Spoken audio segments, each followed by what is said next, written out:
जय हिंद साथियों, नमस्कार। स्वागत है आप सभी का गणित विषय गुरुकुल में। आज के लेक्चर में मैं आप सभी को मैकेनिक्स की स्ट्रेटेजी बताऊंगा कि कम से कम टाइम पे आप ज़्यादा से ज़्यादा मार्क कैसे स्कोर कर पाए आपके मैथमेटिक्स 2 का पेपर आने की, जिसे हम मैकेनिक्स कहते हैं।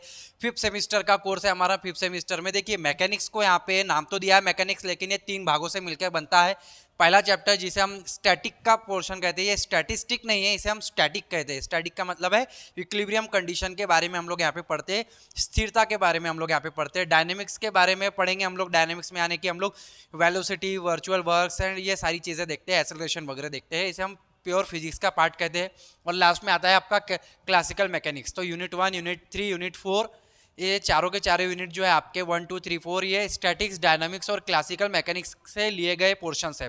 तो हम लोग पहला यूनिट यानी स्टैटिक्स का पढ़ते हैं, दूसरा यूनिट हम लोग डायनामिक्स का पढ़ते हैं और तीसरे यूनिट में हम लोग अगेन डायनामिक्स पढ़ते हैं, लेकिन चौथे यूनिट में हम लोग क्लासिकल मैकेनिक्स के जैसे कि लैग्रांजेस इक्वेशन को पढ़ते हैं। तो आज के लेक्चर में मैं आप लोगों को बताऊंगा कि आपको क्या पढ़ना है, क्या नहीं पढ़ना है, किस टॉपिक को आप बहुत ज़्यादा प्रिपेयर कर सकते हैं, बहुत अच्छे से प्रिपेयर करते हैं और एग्जाम में बहुत अच्छे से आप मार्क्स लेकर आ सकते हैं। तो आज का लेक्चर पूरा का पूरा डिपेंड होने वाला है इंपॉर्टेंट टॉपिक्स के ऊपर। क्या टॉपिक्स आपको पढ़ने हैं, क्या टॉपिक्स पढ़ने नहीं है। कम से कम टाइम पे ज़्यादा से ज़्यादा आपको आउटपुट लेकर आना है। ठीक है, सभी की मंशा ये होती है कि हम एक सबसे बड़ी गलती ये होती है कि हम लोग स्टार्टिंग से पढ़ाई नहीं करते। एग्जाम के टाइम पे हम लोग 1 महीने में, 15 दिन में, 25 दिन में ही पढ़ाई करते। तो उस 15 दिन में ही आपको एक्चुअल क्या पढ़ाई करना है उस बारे में आज का अपना लेक्चर है। देखिए यहाँ पे इस पे मत जाइए कि सर आपने इतना डिस्क्रिप्शन लिखा हुआ है। यहाँ पे मैंने हर एक टॉपिक के अंदर और भी बहुत सारे जो सब टॉपिक्स होते हैं, मेन डेफिनेशंस होती है, एग्जांपल्स होते हैं, वो आपको करना है। हालांकि अगर आप बुक देखेंगे और इसका सिलेबस देखेंगे तो मेन टॉपिक्स लिखे गए, लेकिन जो मैंने यहाँ पे लिखा है, आप बुक का पहला पेज देखिए। बुक के पहले पेज में जो टॉपिक्स लिखे हैं मैंने वही टॉपिक लिखे, लेकिन थोड़े से एक्सपांड करके लिखे। अगर आप कंपेयर करके देखें तो चैप्टर नंबर 1 में आपको क्या नहीं करना है। सबसे पहली बात, जो अभी नया टॉपिक इंट्रोड्यूस हुआ है जिसे हम सेंटर ऑफ ग्रेविटी कहते हैं, इसे करने की जरूरत नहीं है। सेंटर ऑफ ग्रेविटी सबसे लास्ट वाला टॉपिक है, इसको बिल्कुल भी हाथ लगाना नहीं है, कोई करने की जरूरत नहीं है। पूरे 15 नंबर आपको मिलेंगे। आप सभी को पता है 60 नंबर का पेपर होता है, 4 यूनिट होते हैं, 15 15 15 15 इस तरीके से 15 नंबर का यूनिट 1, 15 नंबर का यूनिट 2, यूनिट 3, यूनिट 4, इस तरीके से 15-15 नंबर के यूनिट्स रहेंगे। हर एक यूनिट पे यहाँ पे अगर आप इतना पोर्शन कर लेते हैं तो आपको 15 नंबर मिलेंगे। अब 15 नंबर में भी आपके 6-6 मार्क्स के 2 क्वेश्चन आते हैं तो 12 नंबर हो जाता है, और 1.5-1.5 नंबर के 2 छोटे क्वेश्चन आते हैं। तो 2 बड़े क्वेश्चन और 2 छोटे क्वेश्चन मिला के आपका यूनिट नंबर 1 तैयार होता है। ठीक है, तो 12 नंबर के यानी कि 12 नंबर के क्वेश्चन, 6 मार्क के 2 क्वेश्चन आएंगे तो 12 नंबर हो जाएंगे, और 1.5 नंबर के 2 क्वेश्चन आएंगे, 1.5 नंबर के 2 क्वेश्चन आएंगे। तो इस तरीके से 3 और 12 15 मार्क्स हो जाएंगे अपने। अब यहाँ पे हम लोग देखते हैं कि अपन को यहाँ पे क्या करना है। देखिए यहाँ पे जितनी भी डेफिनेशंस होती है बेटा, इक्विलिब्रियम की डेफिनेशन बहुत ज़्यादा इंपॉर्टेंट है। इक्विलिब्रियम की डेफिनेशन करके रखो, फोर्स की डेफिनेशन, वर्क, वर्चुअल वर्क, ये आपका बेसिक है। जब आपको इक्विलिब्रियम, फोर्स, वर्क और वर्चुअल वर्क आएगा तब जाके आपको आगे के टॉपिक समझ में आ जाएंगे। तो ये जो बेसिक डेफिनेशंस है, जितने भी चैप्टर्स आप पढ़ेंगे उन चैप्टर्स की जो बेसिक होती है यानी कि डेफिनेशंस को रट डालना, घोट डालना, चाट डालना, आप बहुत अच्छे से उसको पढ़ाई करना। 20 बार, 50 बार, 100 बार लिख के देखो। जितना टाइम ऐसा लगता है कि आपको, जितने बार आप लिख सकते हैं, प्रैक्टिस कर सकते हैं, 10 बार, 5 बार आप जरूर लिख के देखिए। तो ये सारी डेफिनेशन देखना, और इनके ऊपर ना छोटे मोटे कंसेप्ट होते हैं, इनके फार्मूले होते हैं, कंसेप्ट होते हैं, फार्मूलेज होते हैं। ठीक है, इनको आप जरूर देखेंगे, कंसेप्ट को देखेंगे, फार्मूलेज को देखेंगे। अब पैरेलल फोर्सेस क्या होते हैं, उसमें भी लाइक और अनलाइक फोर्सेस होते हैं, बहुत ज़्यादा इंपॉर्टेंट है, ये पेपर में आती है 1.5 नंबर के लिए। ठीक है, moment of the system of forces, moment of system of forces होते हैं, यानी कि एक टॉपिक है आपका मोमेंट क्या होता है, moment of system of forces क्या होते हैं। उसके बाद कपल है, कपल के ऊपर कुछ एग्जांपल्स आएंगे, कपल की डेफिनेशन इंपॉर्टेंट है, वो आपको करना है। कोप्लेनर फोर्सेस ध्यान में रखना है और उनके कुछ एग्जांपल्स, बहुत मैंने यहाँ पे स्टार लगाए हुए, आते ही है, ये आएंगे, हर साल आते हैं। ठीक है, प्रीवियस 10 साल के क्वेश्चन पेपर के ट्रेंड के अनुसार मैं आप लोगों को समझा रहा हूँ कि आपको क्या करना है। देखिए इसमें बहुत सारे एक्स्ट्रा प्रश्न भी होते हैं, यूनिवर्सिटी पूछती है, हर एक यूनिट पे कम से कम 2-4-5 एक्स्ट्रा क्वेश्चन होते हैं जो बुक के एक्सरसाइज में होते हैं, अनसॉल्व होते हैं, या वो एक्स्ट्रा यानी बाहर से देते हैं इन टॉपिक्स के ऊपर। लेकिन फिर भी अगर इन टॉपिक्स के बुक के एग्जाम्पल्स को आप अच्छे से कर ले तो फिर आप आराम से इसको पास कर लेंगे। ट्रिग्नोमेट्रिक थ्योरम क्या होता है, देखो यहाँ पे ये बुक में, जब आप बुक देखेंगे तो सिलेबस में ट्रिग्नोमेट्रिक थ्योरम नहीं दिया, हाईलाइट नहीं किया, लेकिन ये अंदर का पार्ट है। तो ट्रिग्नोमेट्रिक थ्योरम को करना और लेमिस थ्योरम को करना, और इसके ऊपर ही आपको जो एग्जाम्पल्स है वो आपको समझ में आ जाएंगे। ठीक है, जब आप ये सारी चीज़ें करेंगे तो ठीक है, तो ये सारे टॉपिक करना। लास्ट में जो सेंटर ऑफ ग्रेविटी है ये करने की आपको ज़रूरत नहीं है। तो अगर आप यहाँ पे देखें तो आपके 20 20-25 क्वेश्चन बनेंगे हर एक यूनिट पे, कम से कम 15-20 क्वेश्चन तो बनेंगे, उतना तो आपको करना ही है। अब हमारे पास बच्चों की सबसे बड़ी इंक्वायरी क्या आती है, सर ABCD 4 प्रश्न होते हैं बराबर। तो हम लोग यहाँ पे थोड़ा सा जगह लेके बात करेंगे। ABCD 4 प्रश्न होते हैं सर, ये आइदर पार्ट होता है हमारा, ये हमारा आइदर पार्ट होता है, ये हमारा और पार्ट होता है। तो सर AB, अगर हम लोग AB स्टार्टिंग के चैप्टर के स्टार्टिंग का पोर्शन कर ले 50%, तो हमारा AB कवर हो जाएगा। तो CD करने की हमको जरूरत नहीं है, यानी कि चैप्टर का लास्ट भाग आपको करने की जरूरत नहीं है। ऐसे बच्चे कहीं ना कहीं तर्क देते हैं, ये तर्क कोई काम का नहीं है, ये कोई मायने नहीं रखता है, इस तर्क के पीछे ना जाए। कम से कम कोई भी चैप्टर अगर स्टार्टिंग है, अगर 100% है 1 पॉइंट से लेके ये 100% अगर सिलेबस है, तो सिलेबस का कम से कम 75% आप करके रखो, स्टार्टिंग से 75% करके रखना है। क्योंकि नागपुर यूनिवर्सिटी अभी पता है बच्चों की क्या होशियारी होती है, तो उनको समझ में आता है सीनियर प्रोफेसर्स आर नॉट फूल्स, ठीक है, वो प्रोफेसर से बाप बाप होता है, बेटा बेटा होता है। तो ABC ये 3 ऑप्शन में कभी भी आप देखेंगे कि मैक्सिमम प्रश्न जो है तो ये सफल हो जाते हैं, ठीक है। ये A का B में पूछ लिया जाएगा, B का C में, ABC। तो ABC, हालांकि जो D वाला प्रश्न होता है ना, डी वाला प्रश्न क्या होता है, वो एंडिंग पोर्शन से आता है, तो डी वाले प्रश्नों को एकदम टेंशन लेने की जरूरत नहीं है। लेकिन ABC यानी कि मिनिमम किसी भी चैप्टर का 75% करेंगे, यूनिट 1, यूनिट 3, यूनिट 4, चारों यूनिट का स्टार्टिंग के 75% जरूर करेंगे आप लोग। आखिर में मैं बताऊंगा और क्या क्या करना है। तो यूनिट 1 में आपको ये समझ में आ गया कि आपको क्या करना है, ठीक है। ABC में अपन सफल हो जाते हैं। अगर अपन को मान के चलो A क्वेश्चन आ रहा है और C आ रहा है, क्योंकि AB अलग है और CD अलग है, तो ये 12 नंबर के लिए आएंगे, ये भी 12 नंबर के लिए आएंगे। आपको पता है या तो कोई भी AB करना है या तो CD करना है। अगर आपको A आ रहा है और C आ रहा है, तो कोई एक ही गिना जाएगा 6 नंबर के लिए, बराबर है। इसलिए आप लोग कोशिश करें कि पहले यानी कि 75% को कर ले, ताकि आप AB कर पाए या फिर आप कम से कम ABC 3 प्रश्नों को देख पाए, चाहता है जरूर कर पाए, ताकि B और C अगर सफल भी हो जाए A और C के साथ, ABC तीनों की तीनों अगर सफल भी हो रहे हैं, तो भी आप आसानी से कर पाए। ये बात आप ध्यान में रखो, ठीक है। तो यहाँ पे आपको समझ में आ गया यूनिट 1 में क्या करना है। यूनिट नंबर 2 में पूरा का पूरा इंपॉर्टेंट है work, energy and catenary. Concept होते हैं वर्क का, क्या कंसेप्ट है, वर्चुअल वर्क क्या होता है, बहुत ज्यादा इंपॉर्टेंट है।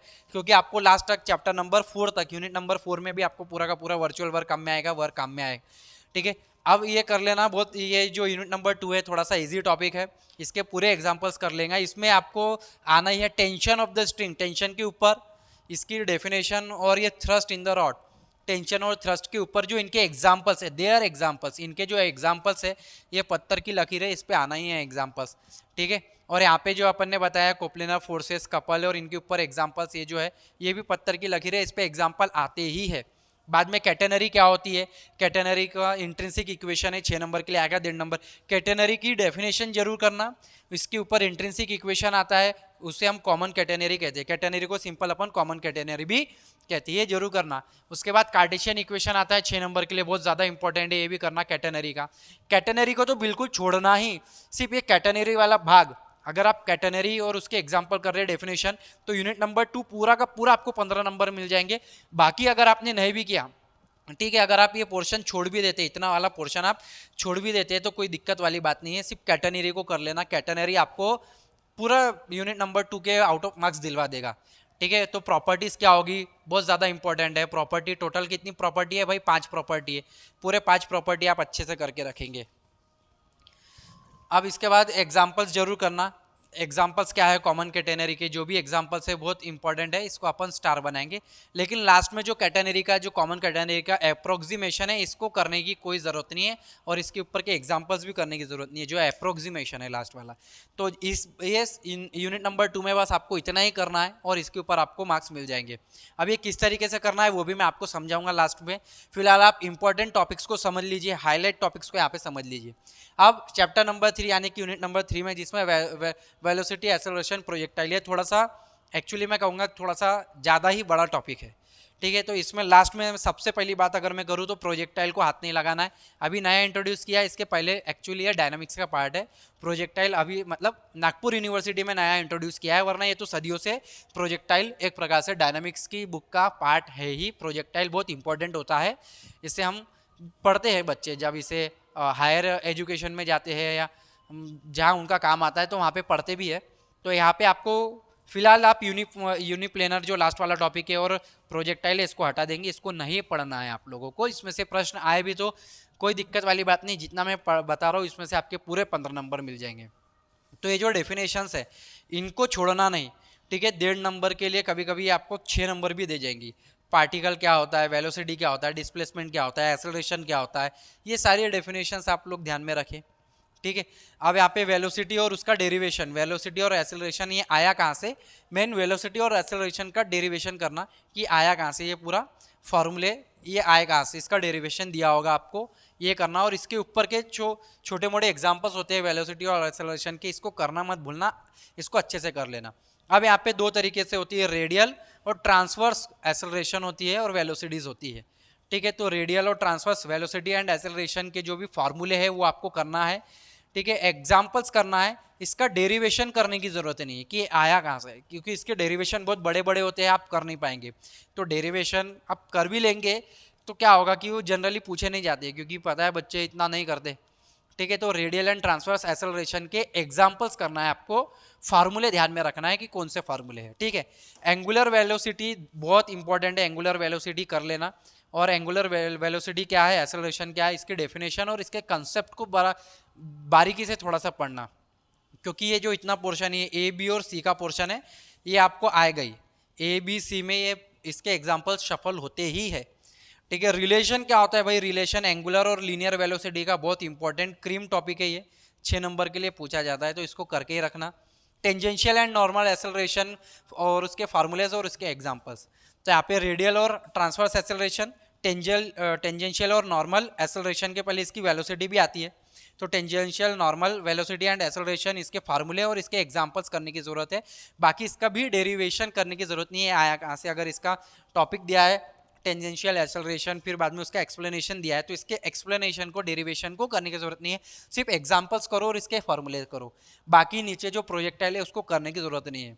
तो इतने आपको करना है यूनिट नंबर 3। इसके बाद हम लोग यूनिट नंबर 4 यहाँ पे मैं लिखूंगा और आपको समझाऊंगा। तो यूनिट नंबर 3 तक आपको समझ में आया क्या इंपॉर्टेंट टॉपिक है, किस पे ज़्यादा फोकस करके पढ़ाई करना है। देखो इतना तो आपको समझ में आ गया ना कि अपन को मेन ज़्यादा फोकस किस पे करना है, ध्यान किस पे देना है। तो आप 15 दिन में कैसे करेंगे, 15 दिन में आराम से आप 10 दिन में भी कर लेंगे। कैसे करेंगे, फोकस करो, आप कम से कम 2.5 से 3 घंटे इसको लेके बैठो, क्योंकि आप 10 दिन में करने की बात कर रहे हैं ना। अगर आप महीने महीने अगर उसको पढ़ते तो रोज आधा घंटा भी पढ़ते ना तो मोर देन सफिशिएंट हो जाता। लेकिन आपको 10 दिन में, 12 दिन में, 15 दिन में इसको पढ़ाई करना है। तो यहाँ पे इस चैप्टर का जो स्टार्टिंग है इक्विलिब्रियम फोर्सेस, इसको कर लो, कोप्लेनर फोर्सेस कर लो। अगर आपके पास टाइम नहीं मिलता है ना तो लेमिस थ्योरम, या तो आप ये मोमेंट वाला पोर्शन कर लो, कोप्लेनर फोर्सेस के एग्जांपल कर लो, या कपल के एग्जांपल्स कर लो, या लेमिस थ्योरम के। तो यहाँ पे 3 तरीके से, यहाँ पे कपल है और इसके मोमेंट है, कोप्लेनर फोर्सेस है इसके एग्जांपल है, लेमिस थ्योरम के ऊपर एग्जांपल्स है। तो कोई भी 2 चूज कर लो। तो मेरे हिसाब से मैं बोलूँगा कोप्लेनर फोर्सेस और लेमिस थ्योरम के ये दोनों एग्जाम्पल्स कर लो। बाकी इसका पोर्शन, ये वाला पोर्शन कपल के ऊपर के एग्जाम्पल्स छोड़ दो, लेकिन ये जो डेफिनेशन है छोटी वाली ये जरूर कर लो। अब यहाँ पे concept of work and virtual, ये इतना जो कंसेप्ट है ये जरूर कर लो। अगर आप टेंशन और थ्रस्ट को छोड़ भी दे तो कैटेनरी को जरूर कर दो। तो अगर आप टेंशन और थ्रस्ट को स्किप कर दे तो भी चलेगा, कोई दिक्कत वाली बात नहीं है। लेकिन कॉमन कैटेनरी है, जो कैटेनरी है इसके कैटेनरी के जितने भी भाग है कैटेनरी को कर ही लेना। एक तो ईजी भी है और पूरा का पूरा 15 नंबर आपको देंगे। तो कैटेनरी के इक्वेशन बहुत ईजी है, उसके डेफिनेशन छोटी मोटी ईजी है, उसकी प्रॉपर्टीज बहुत ईजी है। तो ये ऑटोमेटिक आपको इतना मिल जाएगा। स्टार्टिंग का स्ट्रिंग और थ्रस्ट के अगर एग्जांपल आपको परेशान कर रहे हो तो उसको छोड़ देना। चैप्टर नंबर 3 वेलोसिटी एक्सेलरेशन में सीधा बताया मैंने, प्रोजेक्टाइल को छोड़ देंगे। अब इसमें से भी आप क्या करेंगे, तो यहाँ पे अगर आप टेंजेंशियल और नॉर्मल एक्सेलरेशन, ये जो लास्ट वाला टॉपिक है टेंजेंशियल और नॉर्मल एक्सेलरेशन को, इसको स्किप कर दो। Relation between angular and linear velocities, यहाँ तक के एग्जाम्पल्स बस इतना कर लो, यहाँ से लेके इतना पोर्शन, बात खत्म है। ये आपको करने की कोई ज़रूरत नहीं है। और इतने एग्जाम्पल हर एक टॉपिक के, यानी कि अगर कैटेनरी कर रहे हो तो कैटेनरी में सिर्फ बड़ी मुश्किल से आपको 15-16 एग्जाम्पल मिलेंगे। और अगर इसके एग्जाम्पल कर रहे हो तो इसमें भी 15-16, क्योंकि बीच में से अपन ने थोड़ा सा हटा दिया और इसमें थोड़े से ज़्यादा टॉपिक होंगे, 20 एग्जाम्पल्स होंगे। तो रोज़ के अगर आप 15 दिन में 5 एग्जाम्पल अगर पर डे भी अगर अपन ने किए, कम से कम 5 एग्जाम्पल, है ना, तो 10 दिन में 50 एग्जाम्पल हो जाएंगे, आराम से आप लोग कर पाएंगे। तो 5 एग्जाम्पल आपको डेली करना है। मॉर्निंग में कोई भी 2 घंटे आप बैठिए, 5 एग्जाम्पल, कोई भी 5 एग्जाम्पल आप 1-1.5 घंटे में आराम से कर लेंगे। शाम को उसको रिवाइज कीजिए, मॉर्निंग में पढ़ो, शाम को रिवाइज करो, तो आराम से आप कर लेंगे। तो ये 3 टॉपिक हो गए, 3 यूनिट हो गए अपने। अब चौथा यूनिट अपन देखते हैं, चौथे यूनिट के भी कौन से अपन को एग्जाम्पल्स करना है, क्या टॉपिक है उसको अपन को पढ़ना है। चौथा यूनिट बहुत ईजी है, छोटा सा है, उसमें मैं मेन बता देता हूँ क्या करना है, फिर बात खत्म। दोस्तों यूनिट नंबर 4 में अपन को क्या देखना है, यूनिट नंबर 4 में मैं एकदम सटीक आपको बताने वाला हूँ कि क्या करें क्या ना करें, ठीक है। तो क्या ना करें की बात बाद में करेंगे, पहले क्या करें, ठीक है। कोऑर्डिनेट सिस्टम, यहाँ पे बहुत सारी डेफिनेशन है, बस यहाँ पे कोऑर्डिनेट सिस्टम है, उसके डेफिनेशन को ध्यान रखना। डिग्री ऑफ फ्रीडम है, इनकी सारी सबकी डेफिनेशन ध्यान में रखना। कांस्टेंट है, जनरलाइज कोऑर्डिनेट्स है, जनरलाइज वेलोसिटी, ये बहुत ज़्यादा इंपॉर्टेंट है, ठीक है। इसके डेफिनेशन ध्यान में रखना, इसका एक्सप्लेनेशन कि ये हुआ कैसे है, ये डेरिवेशन छोटे मोटे इसके बस वो ध्यान में रखना। अगर आपको ये जनरलाइज कोऑर्डिनेट्स और वेलोसिटी आएंगे, क्योंकि मैं इसलिए बोल रहा हूँ कि इसको ध्यान में रखना, अगर ये आएंगे तो ये आपको प्रिंसिपल ऑफ वर्चुअल वर्क समझेगा, जो कि बहुत ज़्यादा इंपॉर्टेंट है। और अगर आपको प्रिंसिपल ऑफ वर्चुअल वर्क समझेगा, तब जाके आपको डीएलएम्बर्ट्स प्रिंसिपल का जो थ्योरम है, जो कि बहुत ज़्यादा इंपॉर्टेंट है, इसका स्टेटमेंट आता है 1.5 नंबर के लिए। स्टेटमेंट ध्यान में रखना है, 1.5 नंबर के लिए इसका स्टेटमेंट पूछा जाएगा, ठीक है। और पूरा का पूरा 6 नंबर के लिए भी पूछा जाएगा, तो ये पूरा का 6 मार्क के लिए भी बहुत ज़्यादा इंपॉर्टेंट है। Principle of virtual work 1.5 number के लिए आएगा, ठीक है। डीएलएम्बर्ट्स प्रिंसिपल जो है वो 6 नंबर और 1.5 नंबर दोनों के लिए आएगा। अगर 1.5 नंबर के लिए आया तो सिर्फ उसका स्टेटमेंट आएगा, ठीक है। पहली 2-4 लाइन रहेगी उसके थ्योरम की। अगर लेग्रांजेस इक्वेशन ऑफ मोशन आया आपका, तो ये 6 नंबर के लिए आएगा, बहुत ज़्यादा इंपॉर्टेंट है, ये तो एकदम क्रीम टॉपिक है और ये आना ही है। लेग्रांजेस इक्वेशन ऑफ मोशन के ऊपर इसकी डेफिनेशन आएगी, इसका थ्योरम आएगा। थ्योरम का स्टेटमेंट अगर सिर्फ स्टेटमेंट पूछा तो 1.5 नंबर के लिए, और पूरा का पूरा थ्योरम पूछा तो 6 नंबर के लिए, और इसके एग्जाम्पल्स भी आएंगे 6 मार्क के लिए। अब यहाँ पे अगर आप चाहे तो इस चैप्टर का यहाँ से लेके इतना पोर्शन करो, डिसिपेशन फंक्शन तक, यहाँ तक। अब डिसिपेशन फंक्शन क्या होते हैं, डिसिपेशन फंक्शन आप थोड़ा सा पढ़ लेना, इसकी डेफिनेशन जरूर करना और इसके ऊपर के एग्जाम्पल्स जरूर करना। यानी अगर आपने इस यूनिट को इतना पढ़ लिया तो आपके पूरे 15 नंबर कवर हो जाएंगे। या अगर आपको ये टॉपिक भारी लग रहा है, लेग्रांजेस इक्वेशन और इसके एग्जांपल्स, तो इसके नीचे 2 बॉडी सेंट्रल फोर्स है, इसके डेफिनेशन ध्यान में रखना। इसका एक थ्योरम दिया है, ठीक है, इसी के नीचे बराबर सेंट्रल फोर्स के नीचे इसका थ्योरम दिया है 6 नंबर के लिए, बहुत ज़्यादा इंपॉर्टेंट है, इसको ध्यान में रखना, ठीक है। इसकी बात बता रहा हूँ, या तो आप इतना पोर्शन करो या इसके बाद यहाँ पे जो मैंने लिखा है वो पोर्शन करो यूनिट नंबर 4 में। शॉर्ट आउट है सीधा सीधा, यह पोर्शन या फिर इतना पोर्शन, ठीक है। तो सेंट्रल फोर्स फील्ड करो, उसके डेफिनेशन करो, इसका थोड़े से रिजल्ट, 2 रिजल्ट है 1.5 नंबर के लिए, बहुत इंपॉर्टेंट है, ठीक है। और अगर आप फिर भी अगर सिर्फ ऊपर का पोर्शन आपको इजी लगता है, अगर आप ये पोर्शन की पढ़ाई कर रहे हो, तो भी आप इनके जो रिजल्ट है, ये वाले रिजल्ट को छोड़ना मत, क्योंकि 1.5 नंबर के लिए, क्योंकि 1.5 नंबर के लिए आप कुछ नहीं छोड़ सकते, 1.5 नंबर के लिए आपको पूरे पढ़ना है। 6 नंबर के लिए बात अलग आती है। डिफरेंशियल इक्वेशन क्या है ऑर्बिट का, सेंट्रल ऑर्बिट जिसे हम कहते हैं, सेंट्रल ऑर्बिट की भी डेफिनेशन ध्यान में रखना, पूछी जाती है कभी कभी। अगर नहीं मिली आपको तो नेट से ढूंढ लेना, ठीक है। यदि आपको मेरे नोट्स चाहिए तो मैंने ऑलरेडी मैसेज किया था व्हाट्सएप ग्रुप में बहुत सारे बच्चों को, और अगर आपको भी चाहिए तो टेलीग्राम पे मुझे मैसेज कर देना, टेलीग्राम की लिंक आपको डिस्क्रिप्शन में मिल जाएगी, ठीक है। और भी बहुत सारी मैंने पेपर नंबर 1 एनालिटिक फंक्शन की, कॉम्प्लेक्स एनालिसिस की एमपीज वगैरह डाली हुई है, टेलीग्राम पे आप जाके देख सकते हैं। और अगर आपको इसकी एमपी चाहिए तो इसके भी एमपी क्वेश्चन में मैंने already previous year question papers मैंने टेलीग्राम पे पोस्ट किए हैं। और भी अगर आपको अलग से हैंड रिटन एमपीज चाहिए तो वो भी आपको मिल जाएगी। इन्वर्स स्क्वायर लॉ बहुत इंपॉर्टेंट है, 1.5 नंबर के लिए जरूर आएगा, या फिर 6 मार्क के लिए भी आता है, और इसका एक ही एग्जाम्पल दिया है, इन्वर्स स्क्वायर लॉ के नीचे बराबर एक एग्जाम्पल दिया है बुक में, आपको वो करना है 6 नंबर के लिए, दैट्स इट, ठीक है। वायरल थ्योरम, वायरल सिस्टम क्या होता है, वायरल थ्योरम, इसकी डेफिनेशन, इसका भी स्टेटमेंट आपको ध्यान में रखना है, इसका स्टेटमेंट ध्यान में रखना है, 6 नंबर के लिए आएगा और 1.5 नंबर के लिए। इसकी बॉडी ऐसी है कि 6 और 1.5 नंबर के लिए फिक्स हो जाएगा। लास्ट थ्योरम, आपको 2-3 थ्योरम और एग्जाम्पल्स दिए हुए हैं जो कि 1.5 नंबर के लिए भी आ सकते हैं और 6 नंबर के लिए भी आ सकते हैं। तो या तो आप स्टार्टिंग का इतना पोर्शन कर लो यहाँ पे, तो यहाँ पे आपको पूरा कवर हो जाएगा, या तो एंडिंग का इतना पोर्शन कर लो। आपको मैंने समझा दिया कौन से इंपॉर्टेंट टॉपिक है, थोड़ा सा एक्सपांड किया है मैंने बुक में जो, या फिर आपके पास जो सिलेबस है उसमें थोड़ा सा छोटा तरीके से दिया है। यहाँ पे मैंने बहुत एलेबोरेट किया है, इसको एक्सपांशन करके यहाँ पे लिखा हुआ है कि कौन से टॉपिक पढ़ो, कौन सा टॉपिक मत पढ़ो, क्या एग्जाम्पल्स पढ़ो, क्या एग्जाम्पल्स ना पढ़ो। तो आप, उम्मीद है कि आपको ये वाला समझ में आ गया होगा कि यूनिट नंबर 4 तक अपन को किस तरीके से करना है। और यदि आप ऐसा चाहते हैं कि सर 15 दिन में हम लोग इतना पढ़ पाएंगे या नहीं पढ़ पाएंगे, तो आप ही कुछ एक्स्ट्रा लेक्चर्स वगैरह हमको प्रोवाइड कीजिए। देखिए मेरे जो पेड कोर्सेज चलते हैं उसमें तो पूरे लेक्चर्स हमारे कवर हो गए हैं। वीडियो यूट्यूब के लिए बनाना थोड़ा सा दिक्कत वाली बात ये हो जाती है कि क्लासेस के साथ क्लासेस तो चलती है, फिर यूट्यूब के लिए वीडियो बनाना, एडिट करना और बच्चों के लिए उसे यूट्यूब पर डालना, थोड़ा सा मेरे लिए एक हल्का सा कठिन सा काम है, ठीक है। इसको मैं नज़रअंदाज नहीं कर रहा हूँ, लेकिन कोशिश मेरी ये रहती है कि यूट्यूब पे मैं ज़्यादा से ज़्यादा वीडियो डालूँ। तो मैं जितनी भी कोशिश कर पाया हूँ, कॉम्प्लेक्स एनालिसिस के ऊपर मैंने बहुत सारे वीडियोस डाले हैं। मैकेनिक्स के ऊपर कोशिश ये करूँगा कि 10-15 दिन में जितने वीडियोस मेरे से बन पाएगी तो मैं ज़रूर आप लोगों के लिए उपलब्ध कराऊँगा। तो आज के लेक्चर में मैंने जो स्ट्रेटेजी आपको समझाई है वो ज़रूर से करें, और मिनिमम किसी भी चैप्टर का 75% तो भी करें, स्टार्टिंग से 75% करें। रोज के अगर आप 5 एग्जाम्पल का टारगेट लेके चलना है, 5 एग्जाम्पल करेंगे तो अपन को कवर हो जाएगा। 10 दिन में अपन 50 के आसपास एग्जाम्पल कर लेंगे, ठीक है। 15 दिन में अपन 75 के आसपास एग्जाम्पल कर लेंगे। मॉर्निंग में करना है, इवनिंग में रिवाइज करना है, मॉर्निंग में करना है, इवनिंग में रिवाइज करना है। इस तरीके से आपको पढ़ाई करना है। और ऑब्वियसली अगर आपकी गलती है तो अपन को एक्सेप्ट करना है। अगर अपन ने 3-4 महीने टाइम पास किया है वो अपनी गलती है। कोई भगवान आके आपको पास नहीं कर सकता है। इवन मैं भी आपको 15 दिन में पास नहीं कर सकता हूँ। 15 दिन में पास आप अपने आप को खुद ही कर सकते हैं। जब आप अपने आप को परिश्रम की अग्नि में झोंकेंगे तब जाके रिजल्ट आएगा। ऐसे आसानी से रिजल्ट नहीं आने वाला है। तो बिना फुकट बिना मेहनत के किसी को कुछ नहीं मिलता इस दुनिया में। सबसे पहली बात तो ये, मेहनत करनी ही पड़ेगी, और जितना ज़्यादा आप मेहनत करेंगे, फोकस होकर पढ़ाई करेंगे, आपके काम में आएगा, आपके भविष्य के लिए काम में आएगा। तो आप 5th सेमिस्टर में अगर आपने पढ़ाई नहीं की तो इससे थोड़ा सा सीख लो कि हमको 6th सेमिस्टर में अच्छे से पढ़ाई करनी है, मास्टर डिग्री अच्छे से करनी है। गली गली में पढ़े हुए ग्रेजुएशन वाले, आता ना ज़्यादा, जय भारत माता। तो इसलिए मैं कहता हूँ ज़्यादा से ज़्यादा फोकस करो अपनी पढ़ाई पे, मेहनत करो, ठीक है। मेहनत ज़्यादा करोगे उसका फल भी उतना ज़्यादा ही मीठा होगा। आज के लेक्चर में इतना ही बच्चों। अगर आपको कोई दिक्कत है, कोई अगर आप मेरे साथ डिस्कस करना चाहते हैं तो डिस्क्रिप्शन में आपको हमारा मोबाइल नंबर भी मिल गया है, टेलीग्राम ग्रुप भी है, आप मेरे साथ मैसेज कर सकते हैं, कॉल कर सकते हैं, या कोई भी दिक्कत है तो आप मेरे साथ बात कर सकते हैं।